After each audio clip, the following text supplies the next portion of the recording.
ಸುತ ಬಳಿಕೋ ರಚರನು ಪರಗನಿಸಿ ಭಯದಿಂದ ನಡುಗುತ್ತ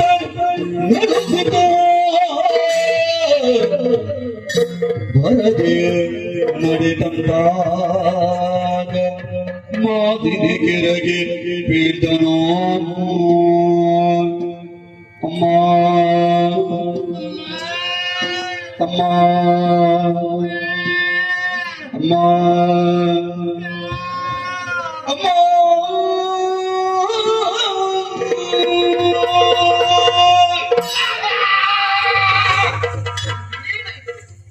ನಿಮ್ಮನ್ನು ಕರೆದದ್ದು ಕರೆಯುವ ಭಯವನ್ನು ಅಮ್ಮ ಏಮ ಮಾಲಿನಿ ಯಾರು ನೀನು ಅಲ್ಲ ಇದು ಹಳೆ ಮುಖ ಇಷ್ಟರವರೆಗೆ ನೋಡಿದ್ದೇನೆ ಸುಳ್ಳು ಹೇಳ್ತೀರಿ ನೀವು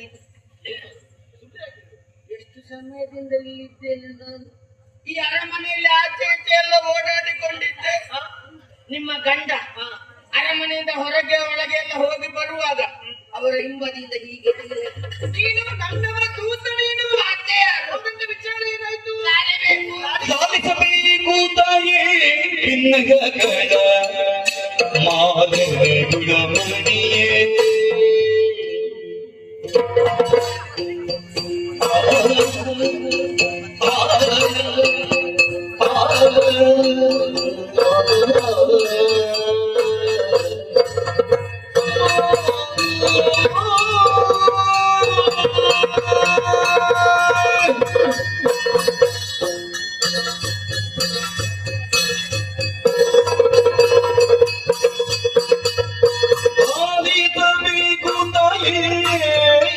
ಭಿನ್ನಗಳ ಮಾಲಿನಿ ಗುಣಮಣಿಯೇ ಭಿನ್ನಗಳ ಮಾಲಿನಿ ಗುಣಮಣಿಯೇ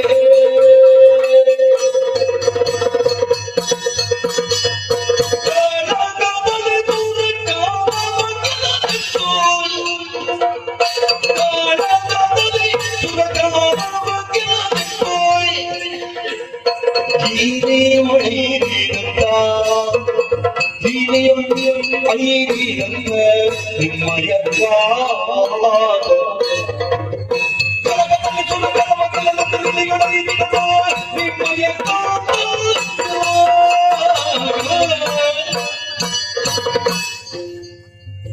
ಗುಣಮಣಿಯೇ ಮಾಲಿನಿ ಗುಣಮಣಿಯೇ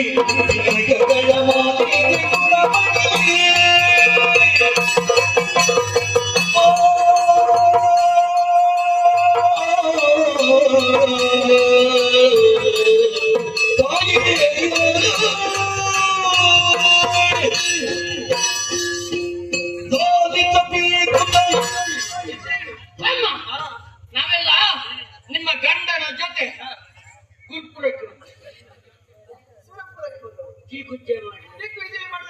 ಅಲ್ಲಿ ಹೋದ ಕೂಡಲೇ ಆ ದೇವರ ಕಳ್ಳರು ಯುದ್ಧಕ್ಕೆ ಬಂದವರಿಗೆ ಒಂದೊಂದೇ ಪಟ್ಟು ಕೊಟ್ಟು ಕಳಿಸಿ ಕೊನೆಗೆ ಬಂದವ ಅವ ಸುರಪಾಲ ಅವ ಬಂದ ಒಂದು ಚಂದ ಕಾಣಬೇಕಿತ್ತು ಅವ 56ರಲ್ಲಿ ಬಂದದ್ದು ಐರಾವತವ ಅಮ್ಮ 1000 ಸೊಂದಿಲು ಬರುವಾಗ ಉಚ್ಚರಾಯ್ದು ಹಿಡ್ಕೊಂಡು ಬಂದಿದ್ದ ಯುದ್ಧ ಸ್ವಲ್ಪ ಉದ್ದ ಮಾಡಿದ ಪರಿಣಾಮ ಅವನಿಗೂ ಗೆಲ್ಲಿಕ್ಕೆ ಆಗಲಿಲ್ಲ ತಾಯಿ ಅವನು ಸೋತು ಹೋಗಿಬಿಟ್ಟಲ್ಲ ಸಂತೋಷದ ವಿಚಾರ ಅದಕ್ಕೆ ತಿಳಿಸ್ಬೇಕು ನೀವೇನೋ ನಗುವುದಕ್ಕೆ ಹೇಳ್ಬಹುದು ತಾಯಿ ಆದ್ರೆ ನಾನು ಹೇಳೋ ವಿಚಾರ ಕೇಳಿ ನೀವೆಷ್ಟು ಆಡುತ್ತೀರಿ ಅಂತ ಇರುವುದು ಸಂತೋಷವಾಗಬೇಕು ವಿಷಯ ಉಂಟಮ್ಮ ದೇವೇಂದ್ರ ಸೋತು ಹೋದ ಬಳಿಕ ನಮ್ಮ ಒಡೆಯರು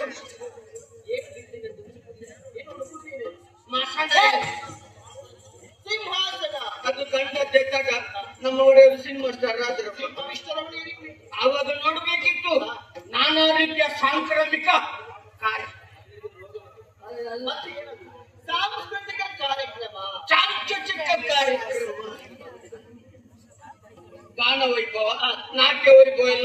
ಇತ್ತಮ್ಮ. ಆವಾಗ ಯಾಕೋ ಏನು ನನಗೆ ನಿಮ್ಮ ನೆನಪಾಯ್ತು. ನೀವು ಸ್ವರ್ಗಸ್ಥರಾಗಿ ಅಲ್ಲ, ಸ್ವರ್ಗದ ಆಸ್ಥಾನದಲ್ಲಿ ಈ ಚಂದ ಎಲ್ಲ ಕಾಣಬಹುದಿತ್ತಲ್ಲ ಅಂತ. ಅಷ್ಟೇ ತಡ ಒಮ್ಮೆಲೆ ನಿಶಬ್ದ. ಯಾಕೆ ಏನು ಅಂತ ನೋಡ್ತೇನೆ. ಇಷ್ಟು ಚಿಕ್ಕ ದಪ್ಪದ ಹುಡುಗ ರೆಕ್ಕೆ ಕಟ್ಟಿಕೊಂಡು ಬರುವಾಗ ನಮ್ಮವರೆಲ್ಲ ಹೇಳಿದ್ರು ಹಕ್ಕಿಯಂತೆ ಹಾರಿ ಆಕ್ಷನ್ ಬಂದನು. ಒಂದು ದೂರದಲ್ಲಿ ನಿಂತು ಕೈ ಸನ್ನೆಯಿಂದ ಕರೆದ. ನಮ್ಮ ಒಡೆಯರು ಹೋಗ್ಲಿಲ್ಲ. ಈಗ ಅಷ್ಟು ಚಿಕ್ಕ ಹುಡುಗ ಕರೆಯುವಾಗ ಹೋಗ್ಲಿಕ್ಕೆ ಅವನಿಗಿಂತ ಸಣ್ಣವರ. ಆ ದೆಸೆಯಿಂದಲಾಗಿ ಅವನಿಗೆ ಸಿಟ್ಟು ಬಂತು. ಅಲ್ಲಿಂದಲೇ ಬಲ ಕೈ ಮುಷ್ಟಿ ಬಲವಾಗಿ ಹಿಡಿದು ಓಡಾಡಿಕೊಂಡು ಬಂದು ನಮ್ಮ ಒಡೆಯರ ಎದೆಗೆ ಒಂದೇ ಬಿಟ್ಟು ಏನಾಗಲಿಲ್ಲ. ಎರಡು ಕೈಯಲ್ಲಿ ಎದೆ ಹಿಡ್ಕೊಂಡ್ರು.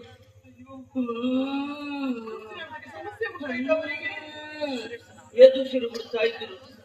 ಮಾತಾಡ್ಲಿಕ್ಕೆ ಆಗುತ್ತಾ ಇರ್ಲಿಲ್ಲ. ಆಚೆ ಈಚೆ ಹೀಗೆ ನೋಡುವಾಗ ನನ್ನನ್ನು ಕಂಡು ಕೈ ಸನ್ನೆಯಿಂದ ಕರೆದದ್ದು. ಹತ್ತಿರಕ್ಕೆ ಹೋದೆ. ಹೀಗೆ ಮುಖ ನೋಡಿದೆ. ಮಂಗ ನನಗೆ ಮುಖದಲ್ಲಿ ಕೋತಿ ಕುಳಿತು ಅಂತ ಕೆಳಗೆ ನೋಡು ಅಂತ. ನಮ್ಮ ಒಡೆಯರಿಗೆ ಯಾಕೆ ಎದ್ದು ನಿಲ್ಲಿಕ್ಕೆ ಆಗಲಿಲ್ಲ ಅಂತ ಆವಾಗ ಗೊತ್ತಾಯ್ತು. ಯಕ್ಷನ ಕಾಲು ನಮ್ಮ ಒಡೆಯರ ಕಾಲಿನ ಮೇಲೆ. ಅದನ್ನು ತೆಗಿಲಿಕ್ಕೆ ನನ್ನಲ್ಲಿ ಸೂಚನೆ ಕೊಟ್ಟದ್ದು. ನಾನೊಂದು ಮರ್ಯಾದೆಯಲ್ಲಿ ಹೇಳಿದ್ದೇನೆ. ಹೇಗೆ ಯಕ್ಷರೇ ತೆಗಿ. ಯಾವ್ದದ್ದು ಯಕ್ಷ ಅಂತ ಹೇಳಿದ್ರೆ ಏಕವಚನ ಆಗುದಿಲ್ವ? ಅದಕ್ಕೆ ಬಹುವಚನದಲ್ಲಿ ಯಕ್ಷರೇ ಕಾಲು ಯಕ್ಷರ ತೆಗಿ. ನನ್ನ ಮಾತಿಗೆ ಬೆಲೆ ಕೊಟ್ಟು ಒಂದು ಅಷ್ಟು ದೂರ ಹೋಗಿ ನಿಂತಮ್ಮ. ಪೀಡೆ ಹೋಯ್ತು ಅಂತ ಎನಿಸಿದ್ದೆ. ಮತ್ತೇನಾಯ್ತು ಅಮ್ಮ? ಅವ ಪುನಃ ಹೌದು, ಎರಡು ಕೈಯಲ್ಲಿ ಮುಷ್ಟಿ ಬಲವಾಗಿ ಹಿಡಿದುಕೊಂಡು ಓಡಾಡಿಕೊಂಡು ಬಂದು ನಮ್ಮ ಒಡೆಯರ ಎದೆಗೆ ಒಂದೇ ಬೆಟ್ಟು ಕೊಟ್ಟ. ಅಲ್ಲಿಗೆ ಉದ್ದಕ್ಕೆ ಮಲಗಿದ್ರು. ಯಾಕೋ ಏನು ನನಗೆ ಸಂಶಯದ ಮೇಲೆ ಅನುಮಾನ ಬಂತು. ಹೀಗೆ ನೋಡ್ಬೇಕಿದ್ರೆ ಅಮ್ಮ ಇಷ್ಟು ಉದ್ದಕ್ಕೆ ಹೊರಗೆ ಬಿದ್ದಿತ್ತು. ಹೊರಗೆ ಚಾಚಿ ರಕ್ತ ಕಾರಿ ನಿಮ್ಮ ಗಂಡ ನಮ್ಮ ಒಡೆಯರು ಸತ್ತೇ.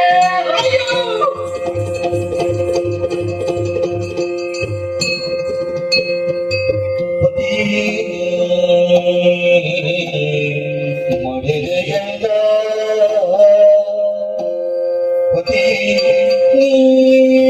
ಮಡಿದೆಯಲ್ಲ ಈ ಬಲಿಯನ್ನ ಜೊತೆ ನಗಲೋನೆ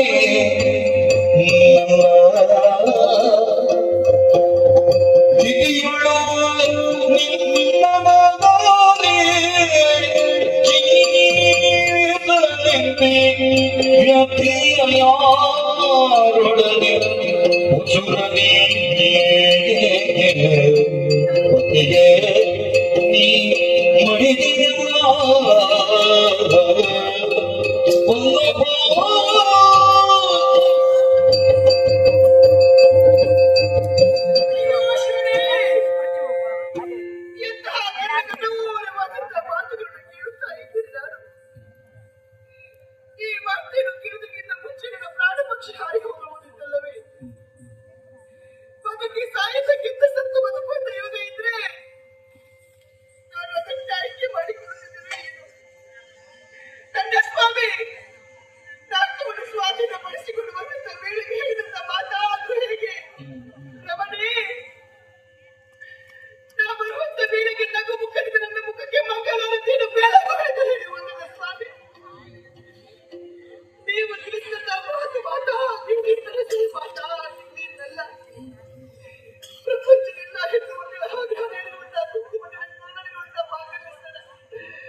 ಹತ್ತು ಫಲವೇ ನಿನ್ನು ಸುಮ್ಮನೆ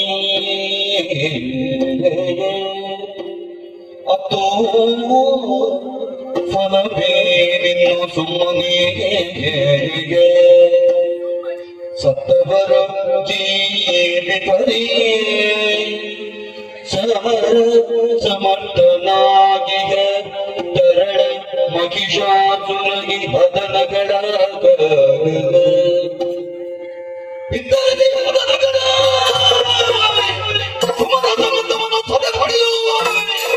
ನಾಗವಾಕ್ಯನ್ನು ವಶದ ಇವರಲ್ಲಿ ಕರೆದಳು ಮಗನ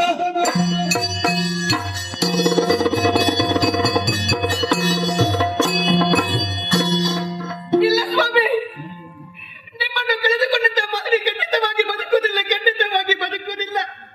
ನಾನು ಕೂಡ ಸಾಯಿತು. ನಾನು ಇಲ್ಲ, ನನಗೆ ದುಃಖಿಸಲಿ, ನನಗೆ ಕಣ್ಣೀರು ಸುರಿಸಲಿ. ಸತ್ತವರಿಗಾಗಿದ್ದು ರಕ್ತವರು ಒಂದು ಸಾಯಲೇಬೇಕು ತಾನೆ. ನಮ್ಮ ಜೀವನವೇನು ಶಾಶ್ವತವೇನಲ್ಲ.